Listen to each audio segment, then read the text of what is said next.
tu aimes ce que je fais, mets un pouce bleu. Et si tu veux t'abonner, n'oublie pas de cliquer sur la cloche, comme ça tu auras les notifications pour mes prochaines vidéos. Allez, merci d'avance. Bonjour à tous, c'est Electron Libre et comme vous pouvez le voir, c'est Noël et on a déjà des petits cadeaux. Donc on va vous présenter quelques accessoires Green Drive. Bon bah ça c'est classique, hein. C'est les essuie-glaces pour la Tesla Model 3 de chez Green Drive. Donc je vais les installer tout à l'heure puisque les miens ont bientôt 40 000 km, donc il va être temps de les changer.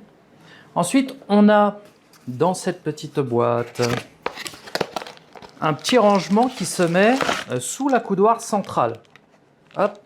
Donc ça permet de ranger des petites choses bien cachées sous la coudoir centrale. Ça se colle avec du 3M hein, sur les angles. On vous montrera ça tout à l'heure. Et ici, alors là, ça c'est très sympa. Si j'arrive à le sortir correctement. En fait, ce sont tous les petits inserts qu'il y a sur les portières. Alors j'en ai déjà sur la mienne. Mais ceux que j'ai sur la mienne ne sont pas en vrai carbone, ils ont l'aspect du vrai carbone parce que en fait j'ai fait un covering dessus qui est très réaliste. Mais là par contre c'est du vrai carbone. Donc là on va équiper la voiture, comme ça on aura entièrement tout l'intérieur en vrai carbone. Donc ça c'est les petits boutons, vous voyez c'est bien emballé, hein. C'est les petits boutons d'ouverture de porte, les 4 hein. Voilà, il y en a 4. Ici, on a les boutons de vitre. Et ici, on a tous les petits supports. Voilà. Portière avant, portière arrière. Les deux. Voilà. Et on peut voir qu'évidemment, la qualité est toujours au rendez-vous, hein. Des magnifiques pièces ultra légères, très fines. On va poser dans Electra. Et ensuite, ici, on a un autre petit accessoire très sympathique, très très beau, c'est pour mettre la key fob. Bon, pour ceux qui ont la key fob, ce qui est mon cas, ça permet en fait de la protéger. C'est très classe, c'est de l'aluminium. Et ici on a du silicone pour pouvoir appuyer sur les boutons. Vous voyez, c'est mou, hein. Donc la clé s'insère à l'intérieur et on a accès à tous les boutons de la clé. Mais la clé, elle est protégée par une coque de toute beauté en aluminium. Vous voyez, ça s'ouvre, hein, et on met la clé à l'intérieur. Donc ça, avec bien sûr un petit porte-clés. Bon, ça peut paraître inutile pour ceux qui ne veulent pas de clé pour leur voiture, mais croyez-moi, c'est très utile, cette key fob, pour moi qui avait une Model S et qui avait l'habitude de l'utiliser. Et je suis très content de l'avoir parce que parfois le téléphone ne veut pas fonctionner malgré que j'ai un très bon téléphone, mais parfois ça ne marche pas, la clé ça marche à tous les coups. Donc c'est quand même vachement intéressant d'avoir la key fob et du coup une très belle protection pour cette clé. Voilà, donc on a des petits anneaux, tout est fourni pour monter sur la clé. Voilà, et puis toujours le petit dinosaure hein, qui est là. Alors ça c'est un que j'ai reçu mais qui sera voilà, qui sera sous le sapin. Voilà. Donc c'est parti pour le montage de toutes ces petites pièces. À tout de suite les amis. Donc on peut voir l'ancienne protection que j'avais sur Electra. Alors c'était une protection de Model S en plus. Voilà, et donc là on va enlever la clé et la mettre dans l'insert en aluminium. C'est parti. Alors j'avais oublié de préciser tout à l'heure qu'il y a un petit sachet qui est fourni avec des vis, hein. Voilà, parce qu'une fois que la clé est insérée, donc là ça y est, je l'ai mise dedans. Hop, il faut bien entendu fixer les deux parties ensemble avec 4 toutes petites vis et ne pas oublier d'insérer cette pièce ici à l'arrière avant de serrer les vis. Donc vous voyez, ça se présente comme ça. On a cette petite pièce qu'on insère ici. Voilà, donc la clé est donc bien dans son insert, bien fermée. Mais il me reste encore un petit détail à régler, c'est que vous voyez la petite lanière en cuir là, on ne peut pas la rentrer comme ça. Il y a 2 vis sur le dessus à enlever pour libérer la lanière, l'insérer et remettre les vis. C'est parti. Voilà, donc là j'ai passé la petite lanière dans la boucle et il n'y a plus qu'à resserrer le tout. Voilà, donc cette fois-ci c'est fixé. Vous voyez que ça tient bien. Et voilà, une magnifique coque de protection pour Kefub Tesla. Opération terminée. Bon voilà les amis, donc on va poser cette pièce. Donc comme je vous disais, c'est un rangement supplémentaire pour l'accoudoir central. Donc ça a un sens, vous voyez, c'est biseauté. C'est un peu embillé comme ça. Et à l'intérieur ici, c'est également, si on le voit comme ça, en pente, vous voyez, c'est biseauté. Donc ça se met, bien sûr, avec cette petite trappe qui s'ouvre vers le haut. Voilà. Ça tient par des petits 3M de chaque côté comme ça. Et ça vient donc s'insérer ici. Là, je le mets juste comme ça pour vous montrer. Voilà. Et ensuite, ça vous fait un petit rangement comme ça pour ranger diverses choses dans l'accoudoir. Et comme ça, ensuite, vous pouvez... Bon, évidemment, il faut fermer ça. Vous pouvez le refermer. Vous voyez, ça gêne pas du tout. Hein. C'est vraiment fait pour mettre là-dedans. Voilà. Donc, on va le poser. Il n'y en a pas pour longtemps. Il n'y a rien de plus simple. Vous voyez, avec un petit cutter, vous chopez la petite pellicule rouge comme ça. Voilà, vous la soulevez. Et ça va tout seul. Parce que c'est vrai qu'avec la main, avec les doigts, c'est pas idéal. Donc là, vous chopez comme ça. Voilà. Tout bête. C'est tout bête. Et vous prenez moins la tête. Alors, qu'on se gourre pas de sens. Voilà. Alors là, évidemment, c'est plus délicat parce que il y a déjà le collant qui est retiré. Bon, après, ça tient déjà sans le collant. Hein. C'est vraiment le collant, c'est juste pour le stabiliser, pour pas qu'il tombe. Oui, c'est tout bête, hein. Ça se met vraiment très facilement. Donc là, vous avez une petite ouverture. Puis là-dedans, vous pouvez ranger diverses choses. Par exemple, les haricots là. On peut même stocker les deux, regardez, c'est formidable. Hop là. Voilà. C'est fait. Vous voyez, c'est pas très compliqué à faire. Donc maintenant qu'on a fait ça, hop, cette boîte là, on n'en a plus besoin. On va s'occuper des petits inserts. Alors, vous voyez que, je vais te prendre la caméra, Alison. Vous voyez que j'ai des inserts qui sont déjà très beaux. Hein. En fait, c'est des inserts que j'avais en plastique à la base et que j'avais recouvert de covering pour avoir un aspect véritable carbone. Donc c'était déjà pas mal, mais c'est pas exempt de tout défaut. Ici, par contre, c'est du soi-disant vrai carbone, mais en fait c'est du faux, très bien imité. Par contre, hein, la qualité est au rendez-vous, il n'y a pas de souci, mais c'est pas tout à fait pareil que du vrai quand même si c'est quand même déjà un beau résultat. Mais là, je vais vraiment mettre du vrai de qualité et pour ça, il faut le sèche-cheveux pour chauffer la colle en dessous pour décoller sans rien abîmer. Voilà, donc on est parti.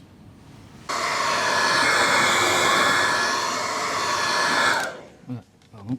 Une fois que la pièce est chauffée, regardez, ça se retire tout seul. Alors, ce qu'on va faire, c'est quand même faire très attention de ne pas la casser parce que elle peut très bien dépanner ou resservir à quelqu'un. On va y aller tout doucement, voilà. Et vous voyez que ça laisse aucune trace. Hein. Donc vous voyez, c'est une pièce en fait qui est en plastique en dessous. Vous voyez, c'est pas du carbone. Elle est un peu fondue là. Ça doit être un peu... Non, c'est juste un. D'accord. Ça c'est le covering. Et vous voyez, il y a du covering dessus en fait. Voilà. Ici on regarde bien. C'est du covering qui a été mis par la suite. Donc si on la compare avec la nouvelle pièce, hop, de chez Pendrive, voilà. Je sais pas si c'est la bonne. C'est une des deux de toute façon. Voilà. Voilà la nouvelle pièce, regardez. Évidemment, là, on a une qualité nettement différente. De pièces plus légères, plus fines, qui s'insérera encore mieux. On peut voir qu'ici, on a un petit retour là, et là, par contre, C'est biseauté, certainement pour une facilité de pose. Il faut que je regarde si c'est bien la bonne, parce que c'est peut-être ceux de l'arrière, ça. Je vais regarder, je vais déballer les 4 et voir si on a bien la bonne pièce. Faut pas se tromper. Voilà, on en a encore 2 là.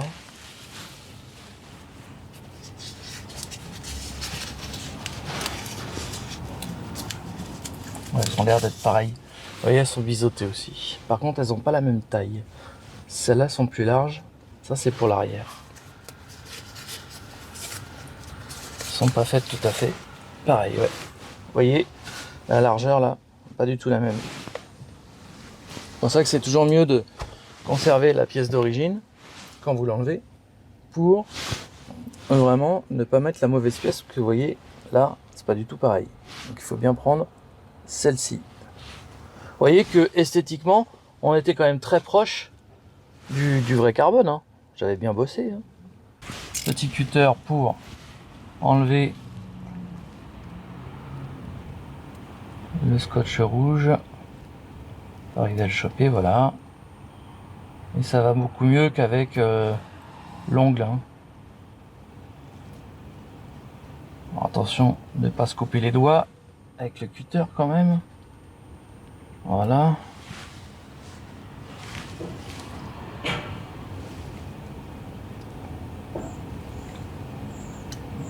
Faire ça délicatement sans s'énerver. Parce que sinon c'est là qu'arrive l'accident. Voilà. Hop. Vous voyez là j'ai écarté un petit peu le rouge là. Avec le cutter. Ce qui me permet après de l'attraper.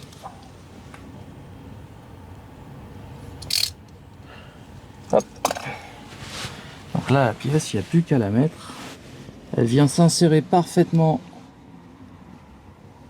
puisqu'elle est taillée sur mesure.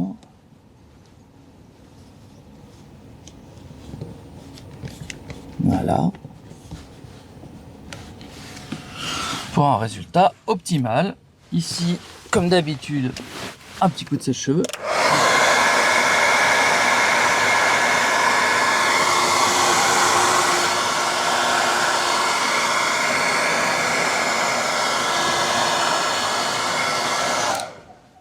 Et voilà, la pièce parfaitement mise.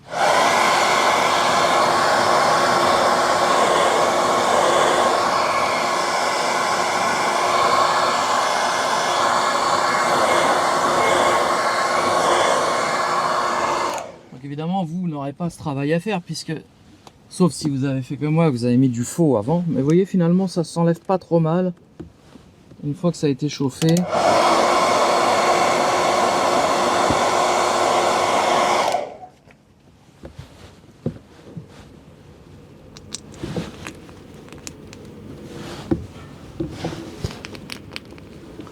Par contre, ça, c'est une pièce, quand elle a été posée une fois, vous pouvez pas la réutiliser. Parce que... hop, je sauve la fenêtre. Voilà. Parce que c'est une pièce qui est... vous voyez, qui est molle. Vous voyez. C'est là qu'on voit que c'est pas du vrai carbone. Hein. C'est du caoutchouc. Vous voyez, c'est tout mou. Par contre, l'aspect, l'illusion est vraiment bonne. Hein. Au niveau de l'illusion, une fois que la pièce est posée, vous voyez plus que c'est du caoutchouc. Ça, c'est une pièce qui coûte pas cher. Hein. Bon, ça pourrait être réutilisé en mettant du double face très fin. Hein. Donc, je vais pas les jeter. Hein. Si jamais quelqu'un les veut, voilà. Donc là, j'ai retiré cette pièce-là. Bien sûr, vous pouvez le voir, ça laisse aucune trace. Hein. Tout ce que je mets sur ma voiture, c'est réversible, ça laisse aucune trace. Vous voyez qu'il y a le bouton en plus. Là, je m'interroge, je vais regarder s'il y a bien le bouton sur la pièce fournie par Green Drive. Hop. Donc là, je regarde la forme de la pièce, ça ressemble à ça, ouais. Ça m'a l'air d'être ça. Je pense que c'est cette pièce. Hop là. Voilà, c'est la même. Donc vous voyez, ça c'est la pièce fournie par Green Drive. Donc là, vous voyez que ça c'est la fausse, ça c'est la vraie.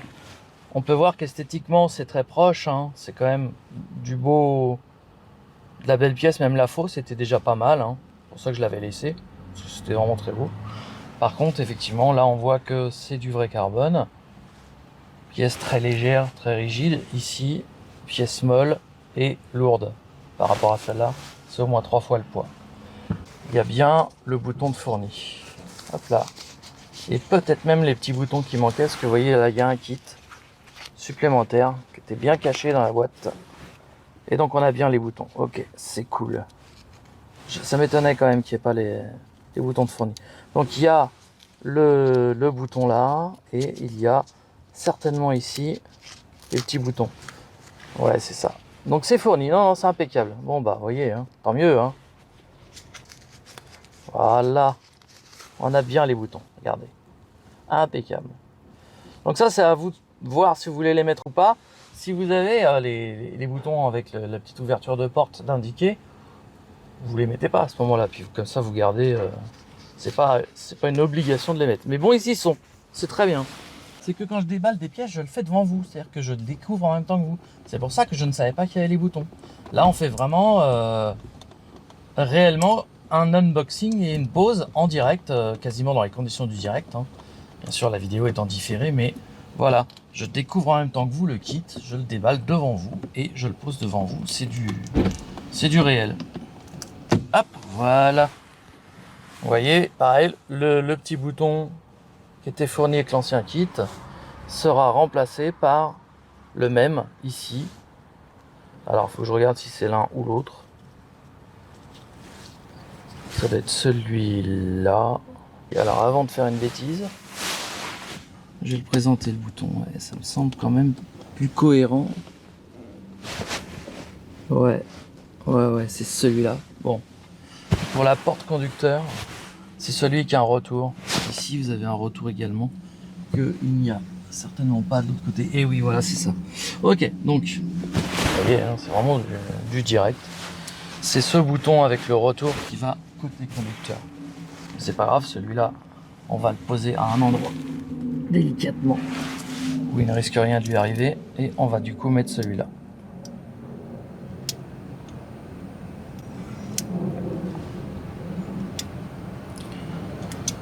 Voilà. Hop.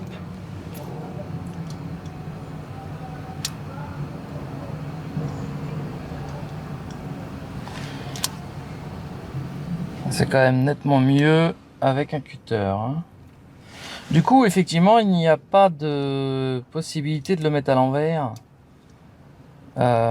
Du fait qu'il a une forme très arrondie de ce côté-là. Vous pouvez pas le mettre dans l'autre sens en fait. Donc c'est très bien.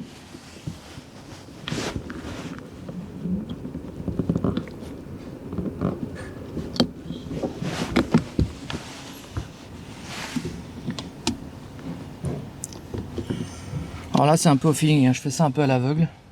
Je le pose comme ça, voilà. Hop. Ok, donc je vais vous montrer le résultat. Hop. Une fois posé, vous voyez qu'il y a bien un retour qui descend à l'intérieur. Voilà.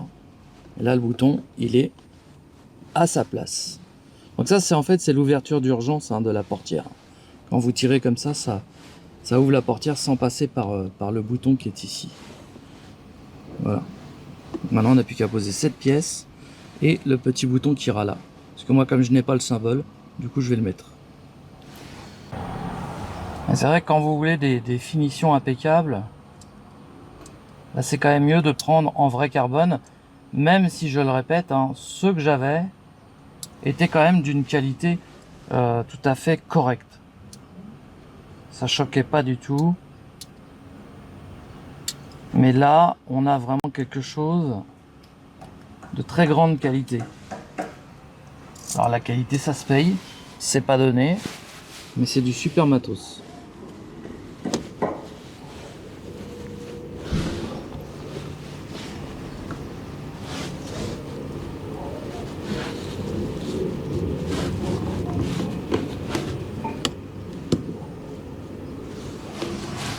Voilà. C'est vrai qu'au niveau de la pose, il n'y a rien de plus simple parce que ça vient tellement s'insérer facilement, tellement c'est sur mesure, que vous voyez, j'ai juste eu à poser la pièce sans chercher à l'ajuster en fait. Et là, bah, c'est top quoi. Elle est collée.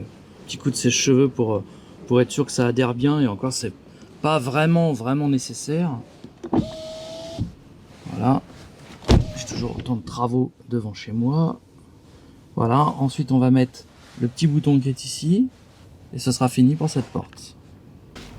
Ok, donc ceux-là, c'est ceux qui vont côté passager. Et ça, c'est les deux mêmes hein, qui vont côté conducteur. Donc voilà, ici. Ok. Donc voilà, toujours même chose. On enlève les petits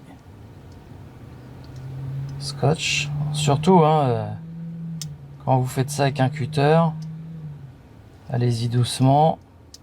Faudrait pas que le cutter rip et vous coupe le doigt. Vous prenez bien votre temps et ne pas s'énerver. Voilà. Après, moi j'ai l'habitude, hein, à force. Hein.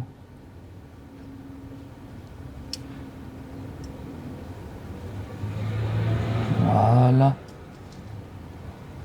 Vous voyez, en faisant doucement, ça vient tout seul. Sans s'énerver. Hop.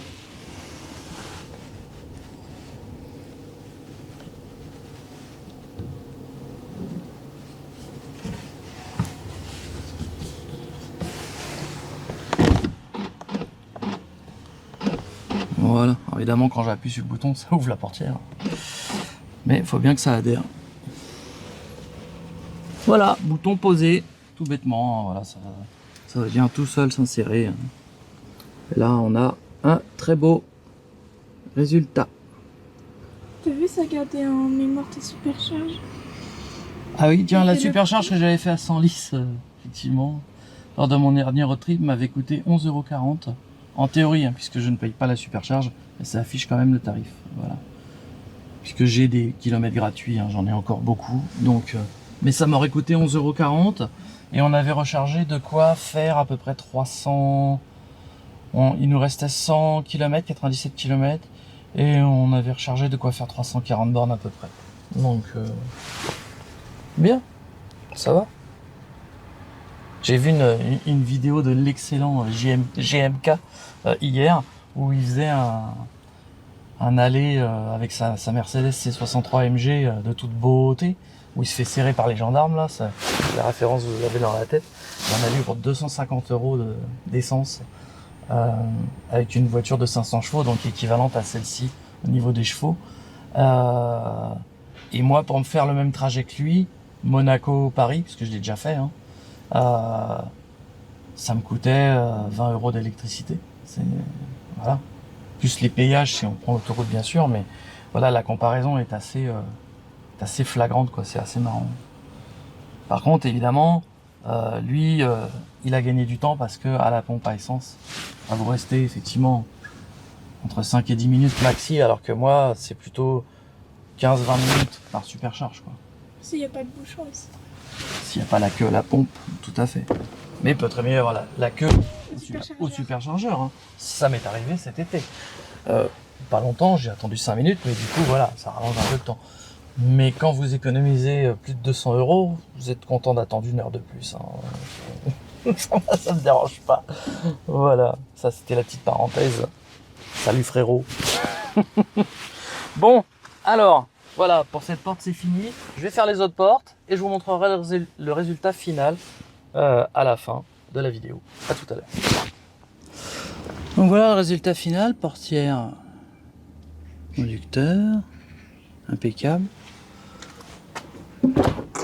Ici on a portière arrière passager.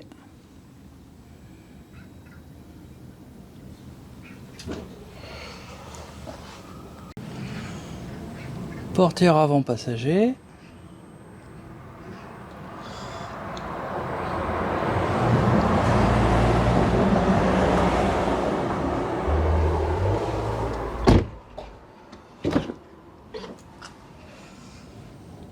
Et arrière passager. Maintenant on va passer aux essuie-glaces. Je vais prendre voir la voiture parce que elle a subi la météo d'hier.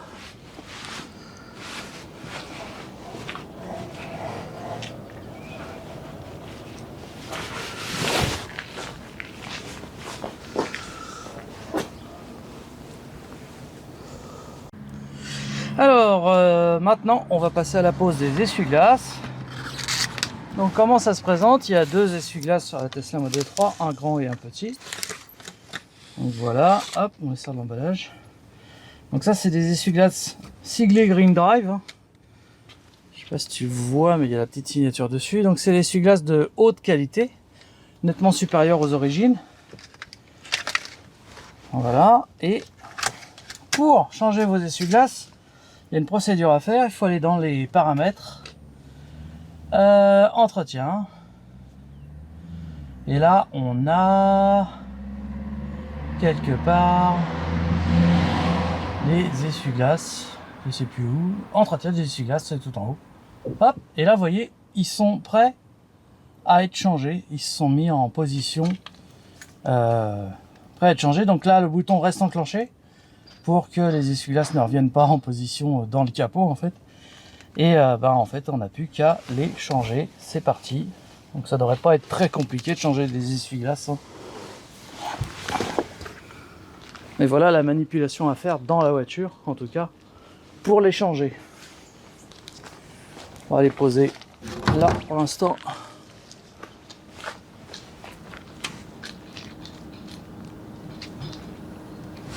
Alors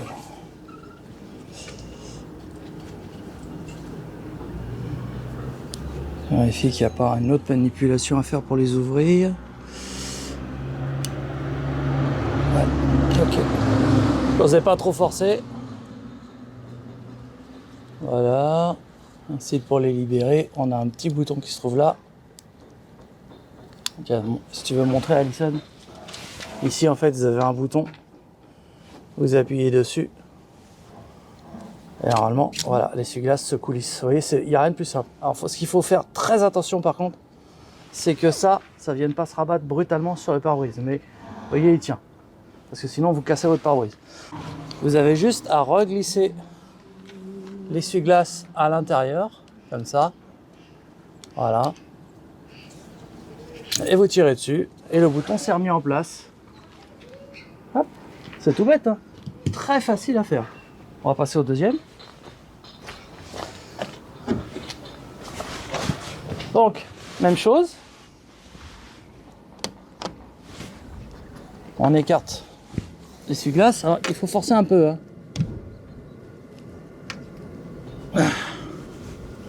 Voilà. Ensuite, vous appuyez sur le bouton. L'essuie-glace glisse. Hop. Voilà. Vous prenez l'autre. Vous le mettez à la place.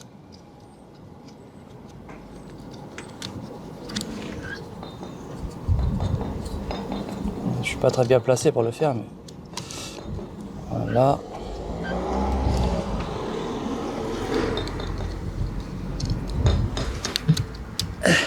Hop, et voilà, il est mis. Et vous le rabattez. Et le tour est joué. Alors, bien entendu, il ne faut pas oublier d'enlever la petite protection qu'il y a sur les balais. Voilà, petite protection grise là. J'ai oublié de vous le dire tout à l'heure. Avant d'utiliser vos essuie-glaces, sinon ça n'essuiera pas grand-chose. Hop. Voilà, vous pouvez la coulisser comme ça. Voilà, une fois que les essuie-glaces sont posés. Et donc, une fois que vous avez remis vos essuie-glaces correctement, vous allez dans la voiture. Tiens, viens voir, Alison, suis-moi. Vous enlevez le mode entretien des essuie-glaces. Voilà, ils sont revenus en place. Ensuite, on fait un petit essai. Alors, il faut que la voiture soit en route. Hop. Et vous voyez, ça marche parfaitement. Un petit coup de lave-glace. Voilà. Et là, on a un pare-brise magnifique. Il essuie très bien. Donc, on peut voir, j'ai un petit triangle sur le tableau de bord. J'ai faible niveau de liquide de lave-glace. Donc ça, il n'y a rien de plus simple pour le changer. On ouvre le capot avant. Bien sûr, tout le monde n'a pas le coffre électrique, donc normalement on soulève. Et le lave-glace, en fait, il est juste ici, voilà, avec le petit logo lave-glace. Et puis bah, il suffit d'en mettre, hein, voilà, c'est tout bête, hein, c'est tout. Donc là, on va faire ça, il y en a pour 2 secondes, voilà. Donc les amis, merci d'avoir visionné cette vidéo. J'espère que ce petit tuto vous aura plu et vous aura surtout été utile. Et on se dit à très bientôt pour de nouvelles vidéos sur Electron Libre. Salut à tous, portez-vous bien.